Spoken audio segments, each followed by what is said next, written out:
I actually want to have a serious conversation with you if I can. Okay, of course you can. Of course you can.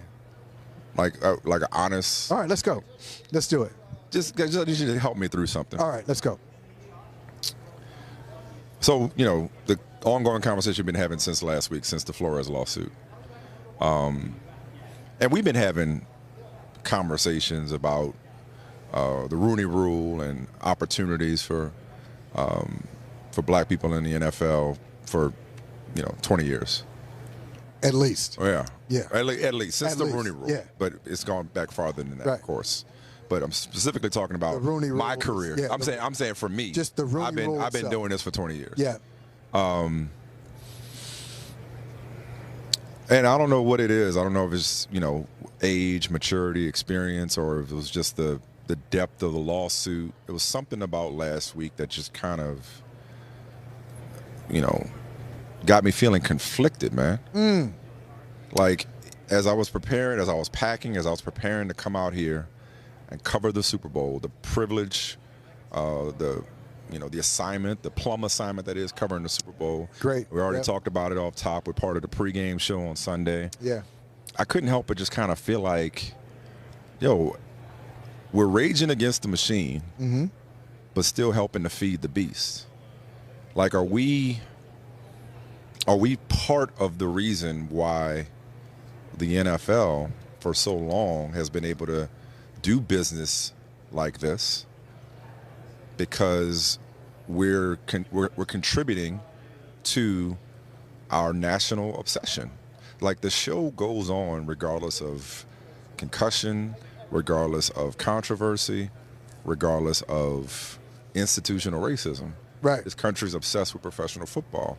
And so as much as we can sit here and talk about all the injustice, is it contradictory, inconsistent for us to also be sitting here being like, hey, Great it's Super question. Bowl week. It's a great question. Hey, we're here. It is. It's time. Great question. And so I sit here and I'm just like, damn, I mean, I think no different than when it comes to society at large. I love America, therefore I reserve the right to criticize her perpetually, right? Yeah, right. Yeah, right. Yep. Or to be black and relatively conscious in this country is to be in a perpetual Constant state of rage, right? James Okay. Baldwin. Yeah. So I'm just like, Yep.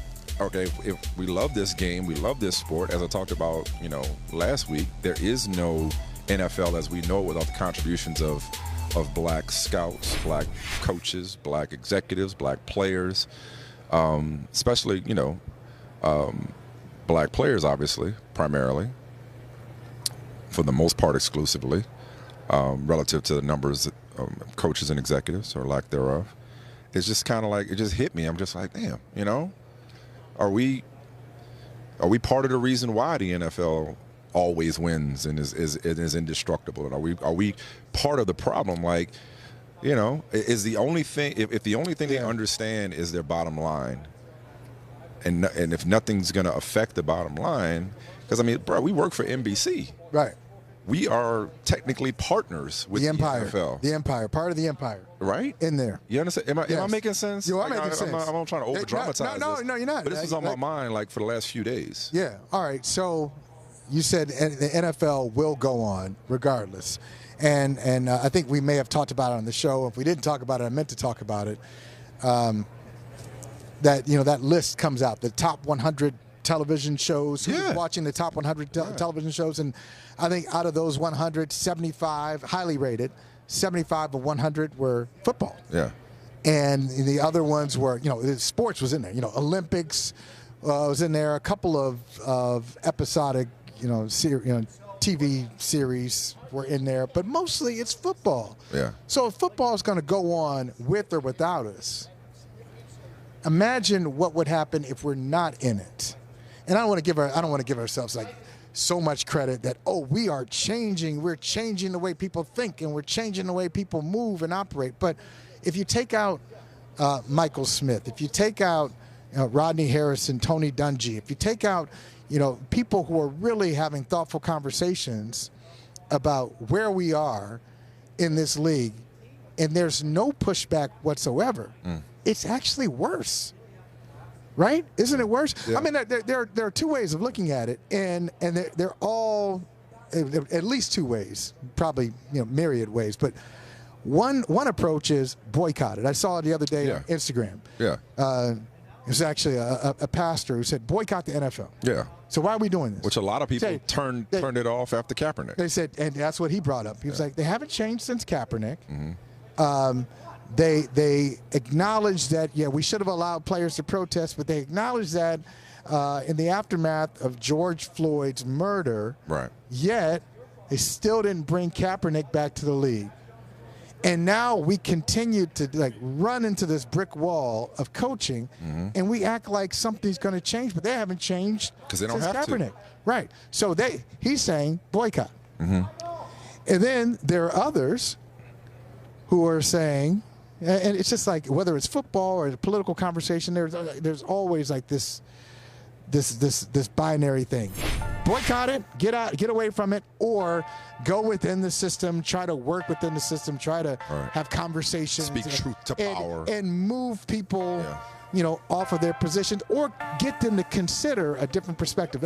You keep your position, but maybe change your perspective. Yeah. And so I think that's where we are now.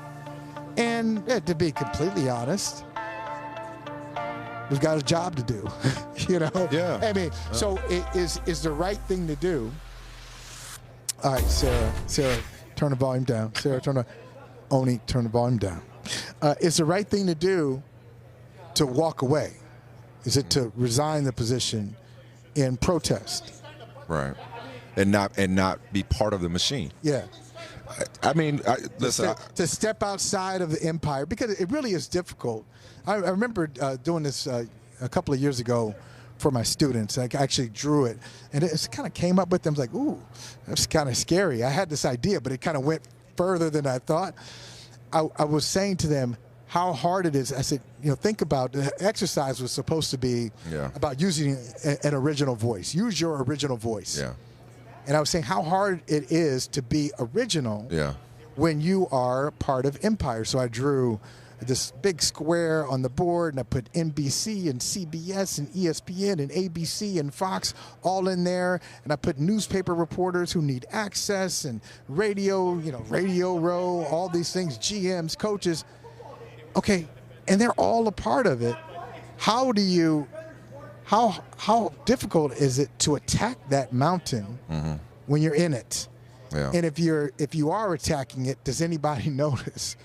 Because most people are not wired to attack it. Most people, you come to the Super Bowl, as you said, great opportunity. Yeah. A lot of good things happening. You're in a different city. The weather's good. You're like, okay. Excited about the game. And we love football. We love football. And getting paid to talk about it. We love football. We love team building. Yeah. And I don't know how you do it. I was going to ask you this. Maybe a different day you can tell me. You know all the Super Bowls. Oh, you know them by numbers. I used to, not anymore. But where'd you lose track? 42, 43? Bro, you know my memory is failing. Okay, So, all right. I used to rattle them off. But you used to say, it's like I would say, oh yeah, the second time Dallas and Pittsburgh played in the Super Bowl, or 2 of 3, like back in the 70s. You'd be like, oh yeah, Super Bowl 12. I'm like, how do you know that? Like, how do you? So that was 13, but yeah. Okay, see, there it is. I don't know that kind of stuff, right. But you're really into it. Yeah. And should we kind of flog ourselves for seeing a problem? I guess it would really be worse if we saw the problem and didn't say anything about it and just like, hey, just keep going. Just something I've been kind of it's struggling a good with, I guess. And I thought you were going to bring up the other thing that we brought up with regard to black coaches in the league and the lawsuit. Well, the lawsuit, I was going to say, seeing the problem in terms of what I did appreciate is the league, or at least Roger Goodell, changing his tune over the course of the weekend. He put out the memo to the owners, said, hey, this is unacceptable. We need to do more. And when they put out the initial response to the lawsuit, I'm like, that ain't it. Yeah. Your initial response can't be, this is meritless, when all of your policies and practices that clearly don't have enough teeth result in one black coach at the time. And so clearly, and like we talked about earlier, if you're incentivizing people to develop coaching candidates or executive candidates and then giving them draft picks when somebody else hires them, clearly you have a problem. So I thought the tone this weekend was better. It was an improvement. It was more like it. Like, there is work to be done. So, yeah, I think the instincts, as opposed to we're going to fight this. Yeah, But yeah, and I think that is the NFL instinct, and it goes back to what you brought up initially. The instinct is to fight. Most of the time, the NFL feels very, very confident going into a fight. We got more muscle than you. Yeah. We got more money than you. Yeah. We've got messaging. We've got people's attention. Yeah. Because what they ultimately want to get back to, and politicians have said this for years, ultimately what people are thinking about is, how's it for me? Yeah. How are things going for me? How are things going for me and my family? Are we happy? Do I have enough food to eat? Do I like the job that I have? Okay, am I entertained? I'm entertained by the NFL. So, all right, yeah, we'll have this little this story for a couple of days, and then people. But that's what I was going to ask you. At the end of the day, though, is it all just another episode of that show? You know, like sometimes I'm just really discouraged as to whether or not these conversations are going resonate, anywhere? whether they matter, whether they're just going in circles, whether it's ever really going to change, no matter how many solutions or action steps are put forth, no matter how many incentives or policies are added, no matter how many memos are put out. And just like, is something really going to change when 31 individuals believe that they're making the best decision for the company that they purchased? You know, can we really legislate that type of thing? And so I'm like, wait, is this one of those, all publicity is good publicity for the NFL? Like, no matter how controversial or how bad the PR may be, if people are still consuming it to the level that they are, does it really matter? So when Brian Flores goes on CBS News, somewhere deep down in places they don't talk about at parties, the NFL is like, right. Yeah. Oh, just we're at the top of the morning news shows. You think so? I'm saying in a twisted way. Yeah. Because if again, all it does is keep the league top of mind. I know it's counterintuitive. I know, right. and maybe it's completely ridiculous, and they never say it if it were true. But it keeps the league top of mind. It keeps the league on the front page. Is it hurting the bottom line? Is it hurting the ratings? Is it hurting the product? Has it killed Has any of this killed the golden goose? None of it. So that's why I'm just like, damn. Like, are we part of, again, that machine? Are we agents of the system, whether we realize it or not? And I think I hear what you're saying with regard to like 31 owners, making the right decision. I think you may be giving a lot of owners too much credit. Now, I'm not going to go back to what they think is the right decision. But I don't think 31 owners are that invested. Now, maybe what some of these owners do is, you hire a general manager, you hire a team president, or you hire you have a search committee. Yeah. And some of these teams have 7, 8, 10 people on a search committee to identify a bunch of candidates, and then they bring in the candidates, and they go from there. But a lot of these owners aren't really actively saying, oh, this is the best guy. I know this is the best guy for it. I hire somebody to find the best guy. So is it, Houston's a bad example. Okay, Miami. Did Stephen Ross make the decision on Mike McDaniel? Was it Chris Greer who made the decision as an extension of Stephen Ross? I like to think the owner is. I like to think the owner's involved. Yeah, owners involved. Maybe and the buck stops with them. They may consult. They may have other people's voices in the room. They may solicit opinions. But I think at the end of the day, when you're picking the face of your team, I'd be surprised if any of the owners just are hands off with that. They may say we're hiring a general manager, and the general manager's going to hire the coach because that's the hierarchy. But the general manager's not going to hire a coach that the owner doesn't approve of it. You know what I want to see? I love the question you asked, and there's a lot more on that. John Elway said something about when Brian Flores, his response, he was like, I'm glad you think I'm disheveled. Gave his explanation. But one of the things he said was, hey, we took notes on the interview. I'd love to see those notes. Shouldn't have said that, bruh. Don't say that, because now I like to see those notes, because that maybe that gets into, it starts to answer some questions.